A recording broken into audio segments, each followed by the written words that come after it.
ప్రభువునందు మాకు అత్యంత ప్రియులైన దేవుని ప్రజలందరికీ ఈ ఉదయకాల శుభములు తెలియజేస్తున్నాను. అందరూ బాగున్నారా? మీరందరూ బాగుండాలని,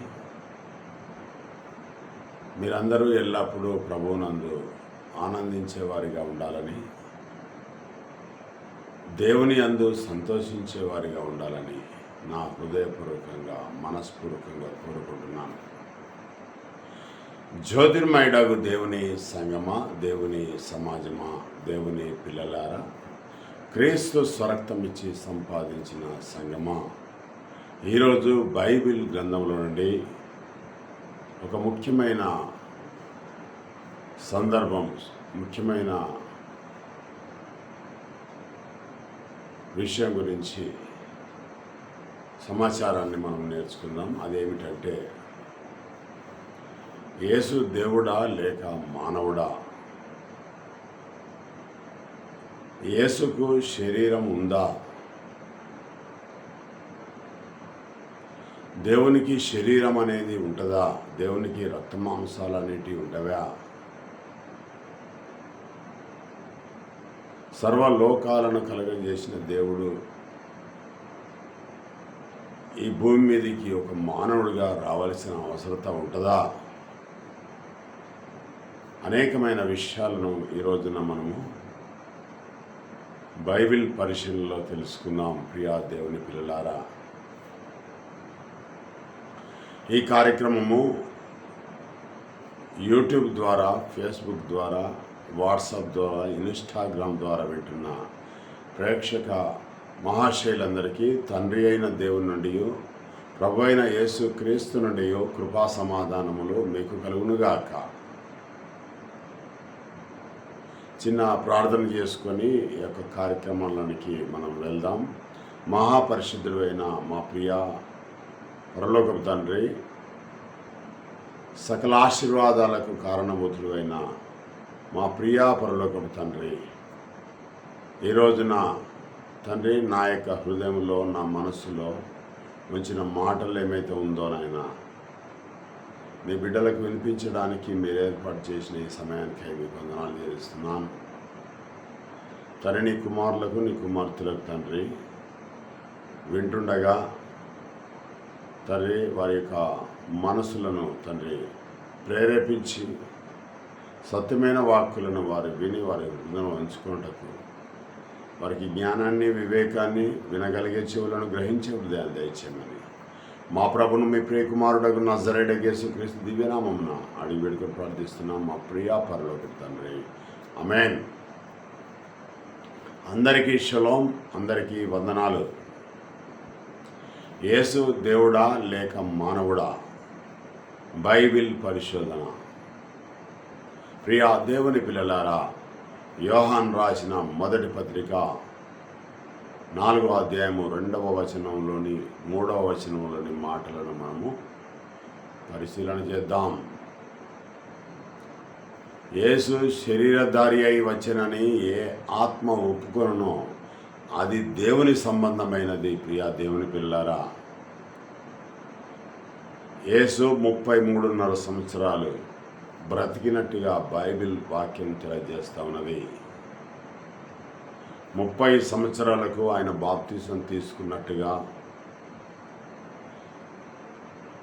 బాప్తిసం ఇచ్చి యోహాను చేత బాప్తిసం తీసుకున్నట్టుగా, ఆకాశముల నుంచి ఈయన నా ప్రియ కుమారుడు, ఈయన యందు నేను ఆనందించుచున్నాను అని చెప్పినట్టుగా మనకు బైబిల్ గ్రంథం తెలియజేస్తూ ఉన్నది. ప్రియా దేవుని పిల్లారా, యేసు క్రీస్తు ప్రభుకు శరీరము ఉన్నది. శరీరధారిగా ఈ లోకంలో మనలాగానే జీవించాడు, రక్తమాంసాలు కలిగి. అనేక విషయాన్ని ఇక్కడ క్లుప్తంగా మనకు పరిశుద్ధాత్ముడు తెలియజేస్తూ ఉన్నాడు. ఏ ఆత్మ ఒప్పుకొనునో అది దేవుని సంబంధమైనది. ప్రియా దేవుని పిల్లలారా, యేసుక్రీస్తు రొమ్మున ఆనుకొని ఉన్న తన శిష్యుడైన యోహాను గారు పద్మాసు ద్వీపంలో ప్రవాసిగా ఉన్నాడు. దాదాపుగా ఆయన 100 సంవత్సరాల పైన జీవించాడు. చివరిగా మరణించిన వ్యక్తి యోహాను మాత్రమే. ఆ యోహాను గారు రాస్తున్న మాట ఇది. ఆ యోహాను గారికి ఎందుకు మరి సందేహం వచ్చింది అని అంటే, అసలు యేసు క్రీస్తు ప్రభువే ఈ భూలోకానికి రాలేదు, ఇదంతా కట్టుకథలు అని ఆ రోజున చెప్పేవారికి బుద్ధి చెప్పడానికై, వారి మాటలను ఖండించడానికై యోహాను యేసుక్రీస్తు ప్రభు యొక్క రొమ్మున ఆనుకొని ఉన్న శిష్యుడు చెప్పుచున్న మాట ఇది. యేసుక్రీస్తు ప్రభు శరీరాన్ని దాల్చుకొని ఈ లోకంలో జీవించాడు. ఆ విషయాన్ని క్లుప్తంగా తెలియజేస్తా ఉన్నాడు. ఏ ఆత్మ అయితే ఒప్పుకుంటుందో, ప్రతి మనిషికి ప్రతి దేహములో ఆత్మయే జీవింపజేయుచున్నది, కేవలము శరీరము నిష్ప్రయోజనమైనది. ఈ దేహాన్ని నడిపించేది ఆత్మ. ఒక్కొక్కరికి ఒక్కొక్క ఆత్మ ఉంటుంది. ఆ ఆత్మ యేసును శరీరధారిగా ఈ లోకంలో జీవించాడని ఎవడైతే ఒప్పుకుంటాడో వాడు దేవుని సంబంధి, దేవుని కుమారులుగా పిలువబడతారు. ఎవడైతే యేసుక్రీస్తును శరీరంతో ఈ లోకంలో జీవించలేదు అని ఎవడైతే అంటాడో వాడు దేవుని సంబంధి కాదు, వాడు క్రీస్తు విరోధి. ప్రియ దేవుని పిల్లలారా, ఇంకొక వచనాన్ని మనము నేర్చుకుందాం. యేసుక్రీస్తు ప్రభు శరీరధారిగా ఈ లోకంలో జీవించాడు. హెబ్రీలకు రాసిన పత్రిక 5వ అధ్యాయం 7వ వచనంలో యేసు శరీరంతో ఈ లోకంలో బ్రతికాడు అనే విషయము ఈ యొక్క వచనంలో తెలుస్తుంది. హెబ్రీలకు రాసిన సువార్త 5వ అధ్యాయం 7వ వచనంలో యేసు శరీరంతో ఈ లోకంలో బ్రతికాడు. ప్రియ దేవుని పిల్లలారా, క్లుప్తంగా మనకు తెలియజేస్తా ఉన్నది హెబ్రీలకు రాసిన సువార్త, హెబ్రీలకు రాసిన పత్రిక. ఇంకొక వచనాన్ని మనము నేర్చుకుంటున్నాం. 2వ యోహాను పత్రిక 1వ అధ్యాయము 7వ వచనంలో, 2వ యోహాను 1వ అధ్యాయం 7వ వచనంలో శరీరంతో వచ్చాడని కొంతమంది వంచకులు ఒప్పుకోరు.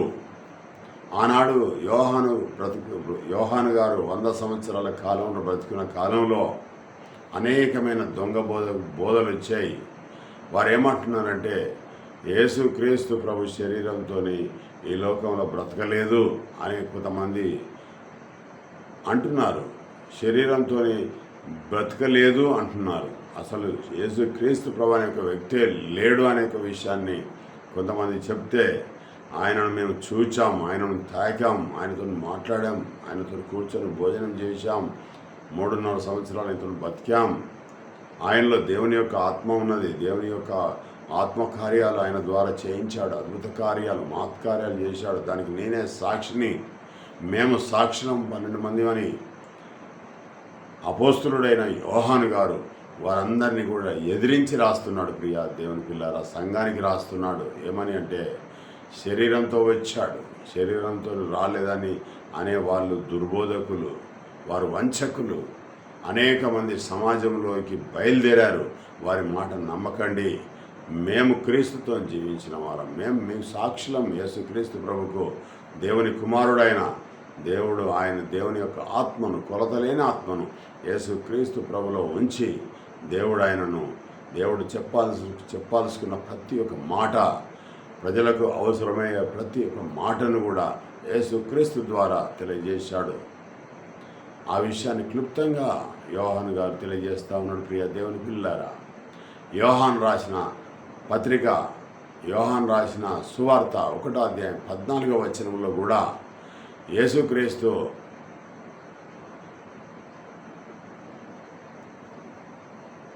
దేహంలో దేవుని యొక్క ఆత్మ, దేవుని యొక్క వెలుగు, దేవుని యొక్క కృప ద్వారా నివసించాడు. దేవుడు కృపాసత్య సంపూర్ణుడిగా మన మధ్య నివసించెను అని రాసింది. ప్రియ దేవుని పిల్లారా, ఆ వాక్యమే శరీరధారి అయి కృపాసత్య సంపూర్ణుడిగా మన మధ్యలో నివసించింది. దేవుడు ఎట్టి పరిస్థితులలో నరుడు కాదు. ప్రియ దేవుని పిల్లారా, దేవునికి రక్తమాంసాలు ఉండవు. సర్వ సృష్టిని కలగజేసిన దేవుడు ఈ సృష్టి అవతల ఉండి ఈ సృష్టిని తయారు చేశాడు. ఆకాశ మహాకాశంలో ఆయనకు పట్టవు. ఆయన సమీపింపరాని తేజస్సులో ఆయన మాత్రమే వసించుతాడు. ఆయన ఉండే స్థలం ఎంత గొప్ప స్థలం అంటే ఈ భూమి ఆకాశం పట్ట ప్రియ దేవుని పిల్లలు, అంత గొప్ప దేవుడు. ఆయనను చూసి ఎవడు తట్టుకోలేడు. యేసుక్రీస్తు ప్రభువు చెప్పాడు, తండ్రిని ఎవడును ఎప్పుడునూ చూడలేదు, తన రొమ్మును ఆనుకొని ఉన్న శిష్యుడే తన కుమారుడే ఆయనను బయలుపరచనని యేసుక్రీస్తు ప్రభు అనేక మార్లు చెప్పాడు. ప్రియ దేవుని పిల్లారా, దేవునిని ఎవడును ఎప్పుడు చూడలేదు, చూడనేరడని యేసుక్రీస్తు ప్రభు కరాఖండిగా చెప్పాడు. కానీ యేసుక్రీస్తు ప్రభు మరియమ్మ గర్భాన పుట్టిన నాటి నుంచి దేవుని యొక్క ఆత్మ ఆయనకు తోడుగా ఉన్నది. కొలతలేని ఆత్మ ఆయనలో ఉన్నది. దేవుని యొక్క వెలుగు, దేవుని యొక్క నీతి, దేవుని యొక్క ప్రభావం, దేవుని యొక్క శక్తి, దేవుని యొక్క జ్ఞానం, దేవుని యొక్క వివేకం, దేవుని యొక్క శక్తి, దేవుని యొక్క మహిమ, దేవుని యొక్క క్రియలు, దేవుని యొక్క భావాలు, దేవుని యొక్క మంచితనం, దేవుని యొక్క హృదయం సమస్తాన్ని కూడా యేసుక్రీస్తు ప్రభులో ఉంచాడు. ప్రియ దేవుని పిల్లరా, దేవుడు కృపా సత్య సంపూర్ణుడిగా దేవుని యొక్క కృప యేసుక్రీస్తు ప్రభుల ద్వారా మన అందరినీ కూడా దేవుని యొద్దకు తీసుకొని వస్తుంది. ప్రియ దేవుని పిల్లరా, అందుకని ఆ వాక్యమే శరీరధారి అయి కృపా సత్య సంపూర్ణుడిగా మన మధ్య నివసించాను అనే ఒక మాటకు అది అర్థం. యేసుక్రీస్తు దేహంలో దేవుని యొక్క ఆత్మ ఉన్నది. ప్రియ దేవుని పిల్లలారా, 11వ అధ్యాయంలో మనకు యెషయా గ్రంథంలో తెలియజేస్తున్నాడు కదా, యెషయా మొద్దు నుంచి చిగురు పుట్టును, వాని వేర్ల నుంచి అంకురం ఎదిగి ఫలించును. యెహోవా ఆత్మ జ్ఞాన వివేచనములు గల ఆత్మ, తెలివి బుద్ధిని పుట్టించు ఆత్మ, సమస్తమును ఆ 9 రకాల ఆత్మలన్నీ కూడా దేవుని యొక్క ఆత్మ ఆయనలో విభజించబడి యేసుక్రీస్తులో నివసించింది. ప్రియ దేవుని పిల్లారా, అందుకని ఆయన అంత శక్తివంతుడిగా, ఆయన అంత ప్రయోజకుడిగా, అంత నీతిమంతుడిగా, అంత పరిశుద్ధునిగా, అంత పవిత్రునిగా, ఎన్ని శోధనలు వచ్చినా, ఎన్ని ఎదురీతలు వచ్చినా కానీ దేవుని యొక్క ఆత్మ కలిగిన వాడు కనుక ఆయన అన్నిటినీ కూడా ఎదుర్కోగలిగిండు. ఆయన మానవుడు మాత్రమే, యేసుక్రీస్తు ప్రభు దేవుడు కాదు. ప్రియ దేవుని పిల్లారా, ఆ మానవుని ద్వారా, ఆ రక్షకుని ద్వారా మనందరినీ కూడా విమోచించాలని దేవుని యొక్క ప్రణాళిక ఆదిలో దేవుడు నిర్ణయించాడు. ప్రియ దేవుని పిల్లారా, మనల్ని ముందుగా తన కొరకు ఏర్పరచుకొని మనము పరిశుద్ధులము నిర్దోషులమై ఉండవలనని జగత్తు పునాది వేయబడక మునిపే క్రీస్తులో మనలను ఏర్పరచుకున్నాడు. ప్రియ దేవుని పిల్లారా, యేసు క్రీస్తు ప్రభు ఎట్టి పరిస్థితులలో దేవుడు కాదు అనే ఒక మాటలు ఈ మాట ద్వారా తెలియజేస్తూ ఉన్నాడు. ఆయన దేవుని కుమారుడు మాత్రమే, మనం కూడా దేవుని కుమారులమే. దేవుని యొక్క ఆత్మ యేసు క్రీస్తులో నివసించింది. కొలతలేని ఆత్మను, కొలతలేని జ్ఞానాన్ని యేసుక్రీస్తులో ఉంచి మనందరినీ కూడా దేవుడు ఆకర్షించుకుంటున్నాడు యేసుక్రీస్తు ద్వారా. ప్రియా దేవుని పిల్లారా, నా తండ్రి చేత ఎవడైతే ఆకర్షించబడుతాడో వాడే నా యొద్దకు వచ్చునని యేసుక్రీస్తు ప్రభువుకి అనేక మార్లు చెప్పాడు. ప్రియ దేవుని పిల్లారా, ఇంకొక మాటను మనం నేర్చుకుందాం. 1వ యోహాను 5వ అధ్యాయం 1వ వచనంలో యేసే క్రీస్తు అయి ఉన్నాడని నమ్మిన ప్రతి వాడును దేవుని మూలంగా పుట్టినవాడు. యేసు క్రీస్తు అని ఒప్పుకోవాలి. యేసు అంటే రక్షకుడు, క్రీస్తు అంటే అభిషక్తుడు. యేసును, రక్షకుడైన యేసును దేవుడు అభిషేకించాడు. ప్రియ దేవుని పిల్లారా, దేవుడు అభిషేకించాడు యేసుక్రీస్తును. యేసే క్రీస్తు అయి ఉన్నాడని నమ్ము ప్రతి వాడును దేవుని మూలంగా పుట్టినవాడు. ప్రియా దేవుని పిల్లలారా, అర్థం చేసుకోవాల్సిందిగా నేను ప్రభు పేరిట మిమ్మల్ని కోరుతున్నాను. యేసు రక్షకుడు, క్రీస్తు అంటే అభిషేక్తుడు, దేవుని చేత అభిషేకించబడినవాడు. అభిషేకించినవాడు పెద్దవాడా, అభిషేకించబడినవాడు పెద్దవాడా? ఒకసారి ఆలోచన చేయండి. పరలోకంలో నుంచి దేవుడు ఆయన బాప్తిసం తీసుకున్నాడు. ఈయన నా ప్రియ కుమారుడు, ఈయన యందు నేను ఆనందించుచున్నాను అంటున్నాడు. అంటే దేవుని యొక్క ఆత్మ పావురం వల్ల ఆయన మీదకి వచ్చి వాలింది. కాబట్టి దేవుని యొక్క జ్ఞానంతో నిండుకున్నాడు యేసుక్రీస్తు ప్రభు. దేవుని యొక్క నీతి, దేవుని యొక్క రాజ్యాన్ని అప్పటి నుంచి దేవుని యొక్క రాజ్యాన్ని, దేవుని యొక్క నీతిని ప్రకటించాడు యేసుక్రీస్తు ప్రభు. ప్రియా దేవుని పిల్లలారా, రోమాపత్రిక అదే విషయం చెప్తా ఉన్నది. 1వ అధ్యాయం 2వ వచనం నుంచి 7వ వచనంలో ఉన్న మాటను ఒకసారి మీరు పరిశీలించినట్టయితే, యేసు శరీరం బట్టి దావీదు సంతానం అనేక విషయాన్ని మనకు క్లుప్తంగా అర్థమవుతా ఉంది. దావీదు ఏ విధంగానైతే మనిషో, యేసుక్రీస్తు ప్రభు కూడా మనిషే. దావీదు యొక్క వంశాల నుంచి యేసుక్రీస్తు ప్రభు వచ్చాడు. మరియా దావీదు వంశాల నుంచి వచ్చింది. మరియా వాళ్ళ భర్త యేసేపు దావీదు వంశాల నుంచి వచ్చాడు. సర్వ మానవాల్ని రక్షించడానికి ఒక రక్షకుడిని పుట్టించాలని దేవుడు అనాది సంకల్పం.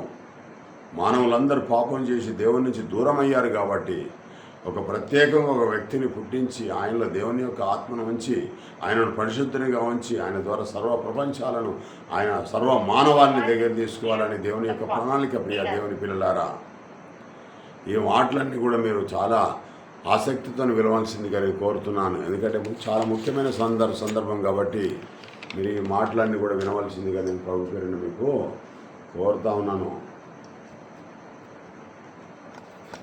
గలతీ 4వ అధ్యాయం. ప్రియ దేవుని పిల్లలారా, గలతీ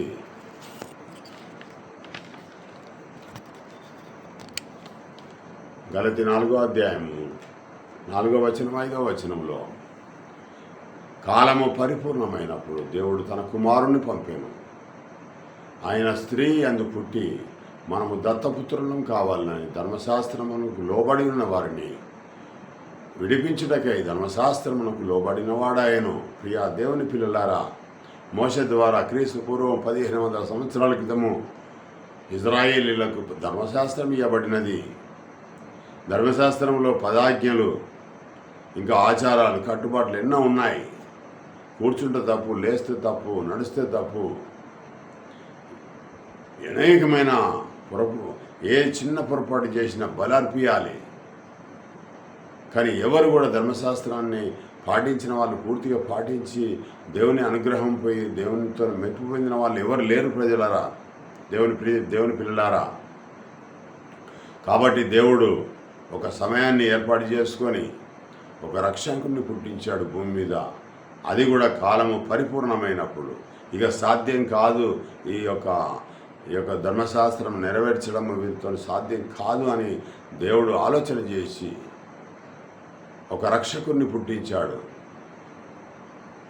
ఆ యొక్క న్యాయాధిపతుల కాలంలో ఏ విధంగానైతే ప్రజలు ఒక రక్షకుడిని పుట్టించిన తర్వాత ఆ రక్షకుడు వారికి అనేకమైన దేశాలతో యుద్ధాలు చేసి వాళ్ళను స్వతంత్రులకు చేసినాక మళ్ళీ ఆ రక్షకుడు చనిపోయిన తర్వాత మళ్ళీ పాపంలోనికి వెళ్ళడం జరుగుతూ ఉన్నది.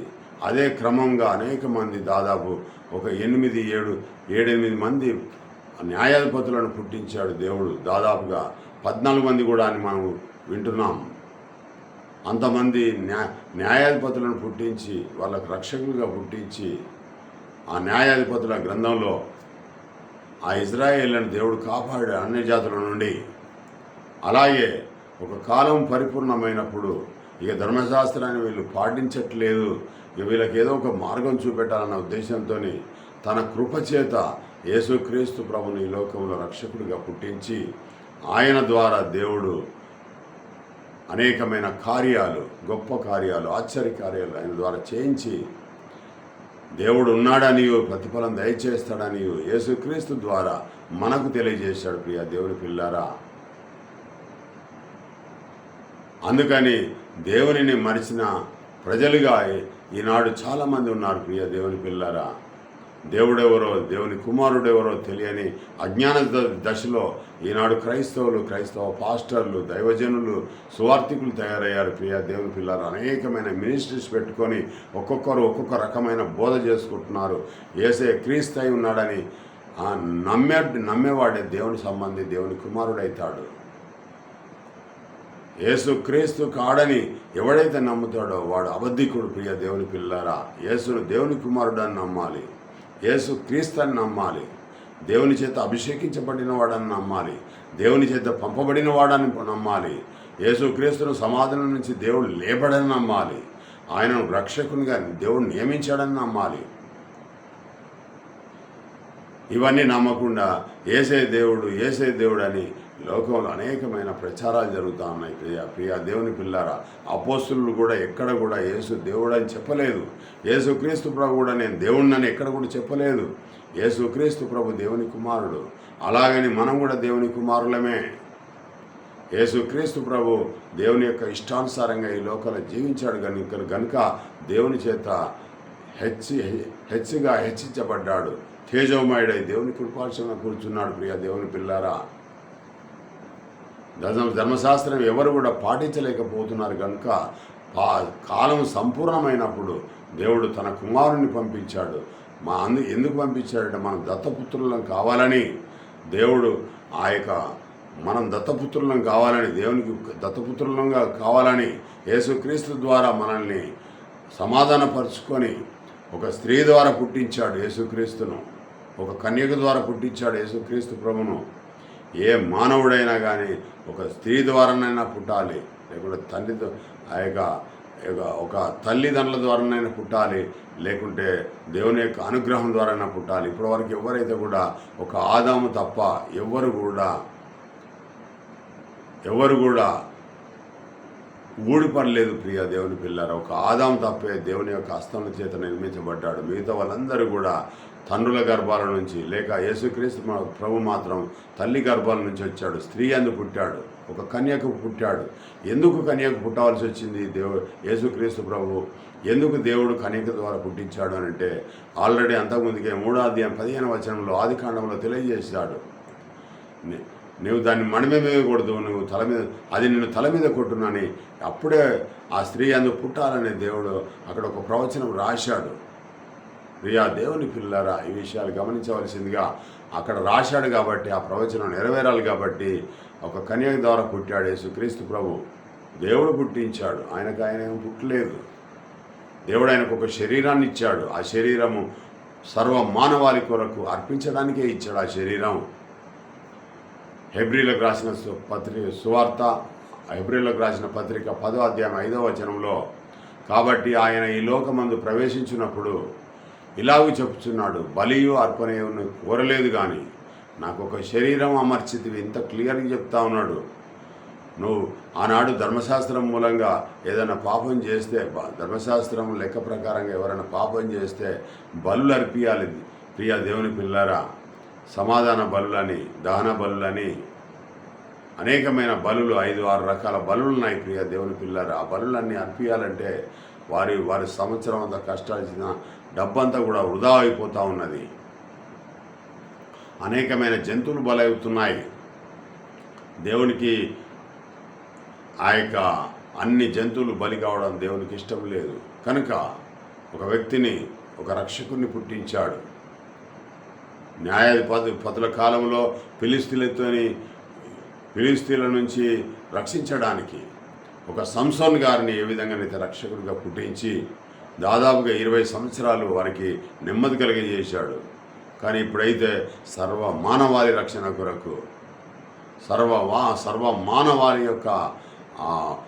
సర్వ మానవాళి భూమి మీద నివసించిన సర్వ మానవాళిని తన కుమారులుగా చేసుకోవడానికై ఒక పవిత్రుడైన వ్యక్తిని దేవుని కొరకు ప్రతిష్ఠించుకొని ఆయన శరీరాన్ని సర్వ మానవాళి కొరకు ప్రాణం పెట్టడానికి దేవుడు ఏర్పాటు చేశాడు ఆది కాలంలోనే. ప్రియా దేవుని పిల్లలారా, ఈ మాటలన్నీ కూడా మీరు మంచి పరిశీలించవలసిందిగా కోరుతున్నాను. ఈ లోకమందు ప్రవేశించినప్పుడు ఇలాగూ చెప్తున్నాడు, బలి అర్పణ నువ్వు కోరలేదు, అర్పణం కోరలేదు, కానీ నాకు ఒక శరీరాన్ని ఇచ్చావు అని యేసుక్రీస్తు ప్రభు చెప్తున్నాడు. ప్రియ దేవుని పిల్లారా, ఆ శరీరం ఎందుకు ఇచ్చాడంటే సర్వ మానవాళి యొక్క పాప క్షమాపణ కొరకు దేవుడు బలియాగంగా చేయమని క్రీస్తును నియమించాడు. ఆ కార్యక్రమం కొరకు, ఒక పని కొరకు దేవుడు యేసుక్రీస్తును నియమించాడు. తన మీద ఉన్న కర్తవ్యాన్ని నెరవేర్చాడు. ప్రియ దేవుని పిల్లరా, ఆ విషయం లూకా 24వ అధ్యాయము దాదాపుగా 44వ వచనంలో ఆ విషయం తెలియజేస్తూ ఉంటాడు. ప్రియ దేవుని పిల్లరా, ఇంకొక వచనానికి మనం వెళ్దాం. హెబ్రీలకు రాసిన పత్రిక 10వ అధ్యాయం 19-20 వచనాలు. 19-20 సహోదరులారా, యేసు మన కొరకు ప్రతిష్ఠించిన మార్గమున, అనగా నూతనమైనదినైనా జీవము గలదియు ఆయన శరీరమును తెర ద్వారా ఏర్పరచబడినదియునైన మార్గమున ఆయన రక్తం ద్వారా పరిశుద్ధ స్థలమునందు ప్రవేశించుటకు మనకు ధైర్యం కలిగి ఉన్నది. ప్రియమైన దేవుని పిల్లలారా, ఆయన రక్తం ద్వారా మనం దేవునితో సమాధానపరచబడుతున్నాం. మనము నూతనమైన శరీరం మనకు వచ్చుద్ది. ప్రియ దేవుని పిల్లల మహిమ శరీరం వచ్చుద్ది. క్రీస్తులోనికి వచ్చినట్టేది ఉంటే బాప్తిసం పొంది క్రీస్తులోనికి వచ్చినట్టేది ఉంటే మనము తిరిగి క్రీస్తుని ఏ విధంగానైతే లేపాడో మనల్ని కూడా లేపి మనల్ని క్రీస్తు కూడా జీవింపజేస్తున్నాడు. అది ఎలాంటిది అని అంటే నూతనమైనది. మనం దేవుని కొరకు ప్రతిష్ఠించబడిన వారము క్రీస్తు ద్వారా. కనుక ఈ లోక ఇచ్చలు, ఈ శరీరానుసారమైన బతుకులు మానేసి పైనున్న వాటిని వెతుకుతూ క్రీస్తు ఏ విధంగా అయితే బ్రతికాడో మనం కూడా ఆ విధంగా బ్రతికినట్టేదంటే యేసుక్రీస్తు రక్తం ద్వారా మనం పరిశుద్ధపరచబడిన వారై దేవుని పిల్లలుగా అవ్వడానికి మనం ధైర్యం కలిగి నిరీక్షణ కలిగిన పట్టణం గురించి, రెండవ రాకడ గురించి ఎదురు చూస్తూ ఉంటాం. ప్రియ దేవుని పిల్లారా, 2వ యోహాను 1వ అధ్యాయం 7వ వచనంలో ఉన్న మాట ఏంటంటే, యేసుక్రీస్తు ప్రభు శరీరధారి అయి వచ్చనని ఒప్పుకొనని వంచకులు అనేకులు లోకంలో బయలుదేరారు. ప్రియ దేవుని పిల్లారా, నేను మొదట్లో చెప్పాను. మరి ఒకసారి ఈ 2వ యోహాను 1వ అధ్యాయం 7వ వచనంలో యేసుక్రీస్తు ప్రభు శరీరధారిగా ఈ లోకంలో పుట్టాడు, పెరిగాడు, 33.5 సంవత్సరాలు బ్రతికాడు. ఆయనను ఓర్వలేక యూదులు ఆయనను సిలువ వేయడానికి చాలా ప్రయత్నాలు చేశారు. ఆ యొక్క రోమా సామ్రాజ్యం వాళ్ళు సిలువ వేశారు. దేవుడు ఆయనను 3వ దినాన లేపాడు, తన కుడి పార్శ్వమున కూర్చోబెట్టుకున్నాడు. ప్రియ దేవుని పిల్లారా, దేవుడు ఆయనను హెచ్చించాడు. ఈ లోకంలో దేవుని యొక్క ఇష్టానుసారంగా బ్రతికాడు. నేను కూడా ఈ లోకంలో ఇష్టానుసారంగా బ్రతికి క్రీస్తు వల్ల బ్రతికితే మనల్ని కూడా హెచ్చించి యేసుక్రీస్తు ప్రభు ఉండే సమయంలో ఉండే ఆ యొక్క స్థలంలో మనకు కూడా ఉంచుతాడు. ప్రియ దేవుని పిల్లలు, అలాంటి నిరీక్షణ మనకున్నది. అదే విషయం మనకు 10వ అధ్యాయం 19-20 వచనాలలో హెబ్రీలకు రాసిన పత్రికలు అదే విషయాన్ని కూడా తెలియజేస్తా ఉన్నాడు. నూతనమైనదిను జీవం గలదియును ఆయన శరీరం ద్వారా ఆయన తెర ద్వారా మనం దేవుని యొక్క పరిశుద్ధ స్థలానికి మనం రావడానికి అవకాశం ఉన్నది. ప్రియ దేవుని పిల్లారా, హెబ్రీలకు రాసిన పత్రిక 10వ అధ్యాయం 7వ వచనంలో, అప్పుడు నేను గ్రంథపు చుట్టలో నన్ను గూర్చి వ్రాయబడిన ప్రకారం దేవా నీ చిత్తం నెరవేర్చుటకు వచ్చి ఉన్నానని యేసుక్రీస్తు ప్రభు చెప్తున్నాడు. గ్రంథపు చుట్టలో నన్ను గురించి వ్రాయబడినవన్నీ కూడా ఏమైతే వ్రాయబడినాయో వాటి ప్రకారంగా నేను నీ యొక్క రాజ్యాన్ని, నీ యొక్క నీతిని వెతకడానికి, నేను సర్వ మానవాళి కొరకు ప్రాణం అర్పించడానికి, నా శరీరం అర్పించడానికి నేను మీకు కట్టుబడి ఉన్నాను, ఆ మాట ఇస్తున్నానని యేసుక్రీస్తు ప్రభు చెప్తున్నాడు. ప్రియ దేవుని పిల్లారా, మరి ఒక వచనాన్ని మనం నేర్చుకుందాం. 1వ యోహాను 2వ అధ్యాయం 22వ వచనంలో కూడా ఇదే విషయాన్ని తెలియజేస్తూ ఉన్నాడు. యేసుక్రీస్తు కాడని చెప్పువాడు తప్ప ఎవడబద్ధికుడు, తండ్రిని కుమారుని ఒప్పుకోనని వీడే క్రీస్తు విరోధి. చివరి మాట ప్రియ దేవుని పిల్లారా, ఈ మాట ఏమంటే యేసును దేవుని కుమారుడని ఒప్పుకోవాలి. యేసుక్రీస్తు ప్రభు ఈ లోకంలో మానవుడుగా జీవించాడు. ఆయన మానవుడు మాత్రమే, నరుడు మాత్రమే బైబిల్ సెలవిస్తూ ఉంది. ఆయన నరుడైనా మానవుడైనా ఆయన దేవుని యొక్క ఇష్టానుసారంగా బ్రతికాడు కనుక దేవుని చేత గొప్ప చేయబడి పరలోకంలో ఈ రోజున అందరికంటే ఎంత హెచ్చుగా హెచ్చించి తేజోమయంగా చేసి తన కుడిపార్శ్వమున కూర్చోబెట్టుకున్నాడు. ప్రియ దేవుని పిల్లారా, మనం కూడా ఈ లోకంలో క్రీస్తులాగా జీవిస్తే మనల్ని కూడా క్రీస్తు ఉండే స్థలంలో మనల్ని కూడా ఉంచుతాడు.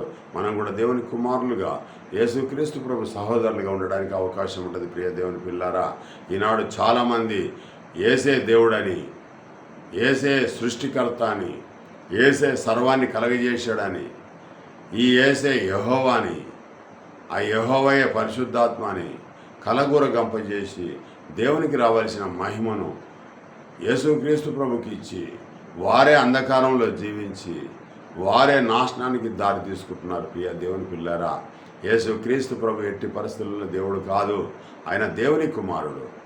దేవుడు ఎవరు అంటే దేవుని పేరు మనకు ఆల్రెడీ మోషే ద్వారా తెలియజేశాడు. దేవుని పేరు యెహోవా అనే ఒక నామం పేరిట మనకు పరిచయం అయ్యాడు. యెహోవా అనగా ఉన్నవాడు, అనువాడు, ఉండుననువాడు. ఆయన మాట సెలవయ్యగా ఆ ప్రకారం ఆయను.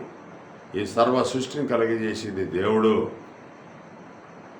మనుషులలో ప్రాణం ఇచ్చేది దేవుడు, జీవాన్ని ఇచ్చేది దేవుడు, మనుషులను చంపేది దేవుడు, మనుషులను బ్రతికించేది దేవుడు, కృప చూపేది దేవుడు. సమస్తమును కూడా యేసుక్రీస్తు ప్రభు మనందరి కొరకు, మన పాపముల నిమిత్తము, మన అపరాధముల నిమిత్తము మనం చచ్చిన వైరం ఉండగా క్రీస్తు ద్వారా మనల్ని బ్రతికించాడే తండ్రి అయిన దేవుడు. కనుక యేసుక్రీస్తు మార్గంలో మనం బ్రతుకుచ్చు దేవుని యొక్క ఇష్టానుసారమైన జీవితం జీవించినట్టేదంటే క్రీస్తు ద్వారా దేవుడు మనల్ని ప్రేమించి, క్రీస్తు ద్వారా మన కృపను అనుగ్రహించి, మనకు కూడా యేసుక్రీస్తులాగా మనల్ని కూడా గొప్ప చేసి తన కుమారులుగా స్వీకరించి మనల్ని కూడా గొప్ప చేస్తాడు. ప్రియ దేవుని పిల్లారా, మనం సృష్టికర్త అయిన దేవుని పిల్లలం. ఒకప్పుడు పాపం చేసి లోకంలో జీవించాం. యేసుక్రీస్తు ప్రభు యొక్క మాట విని క్రీస్తు సంఘంలోనికి వచ్చాం. క్రీస్తు సంఘంలోనికి వచ్చాం కాబట్టి క్రీస్తు యొక్క సహోదరులం కాబట్టి క్రీస్తును అనుసరిస్తున్నాం కాబట్టి మనం ఈ యొక్క దేహాన్ని విడిచి వెళ్ళిన తర్వాతనైనా యేసుక్రీస్తు ప్రభు రెండవసారి వచ్చినప్పుడు ఆయనతో జీవించే గొప్ప అవకాశం మనకున్నది. ఆ అవకాశం పొందాలంటే యేసుక్రీస్తు ప్రభును దేవుని కుమారుడని ఒప్పుకోవాలి.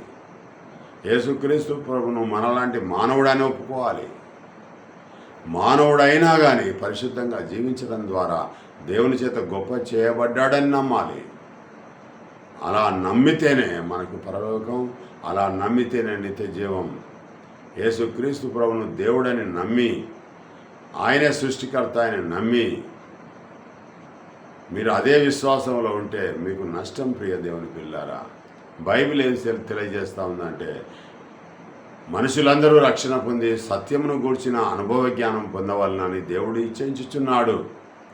దేవుడు ఒక్కడే, దేవునికి నరులకును మధ్యవర్తి ఒక్కడే, ఆయన క్రీస్తు యేసను నరుడు.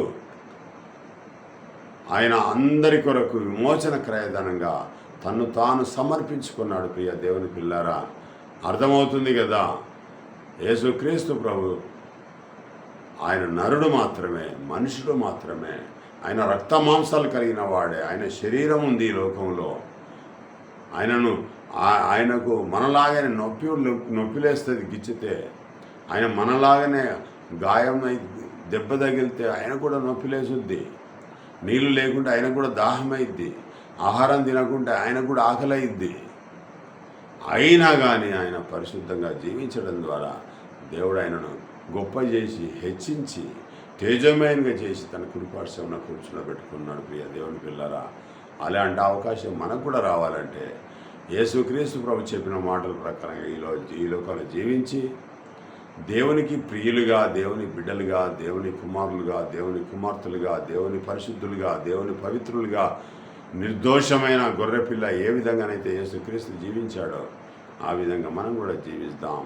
దేవుని యొక్క కృపను పొందాం. ఈ మాటలన్నీ కూడా దేవుడు దీవించుగాక.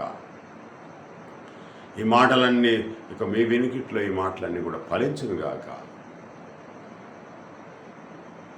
చిన్న ప్రార్థన చేసుకొని ఒక కార్యక్రమాన్ని మనం ముగిద్దాం. మహాపరిశుద్ధుడైన మా ప్రియ పరలోకపు తండ్రి, నీ నామమునకైన లేని స్తుతులు స్తోత్రములు చెల్లించున్నాను. విన్న వాక్యము విడిచిపెట్టేవారు కాకుండా ఆయన ఆ వాక్యానుసారంగా జీవించి సత్యమైన మాటలన్నీ కూడా నేర్చుకొని వాటిలో జీవించి నీ కృపను పొందులాగున తనందరికీ తన నూతనమైన జీవాన్ని, నూతనమైన కృపను దయచేయమని మా ప్రభును మీ ప్రియకుమారుడు నజరేయుడైన యేసుక్రీస్తు దివ్యనామమున అడిగి వేడుకొని ప్రార్థిస్తున్నాం మా ప్రియ పరలోకపు తండ్రి. ఆమేన్.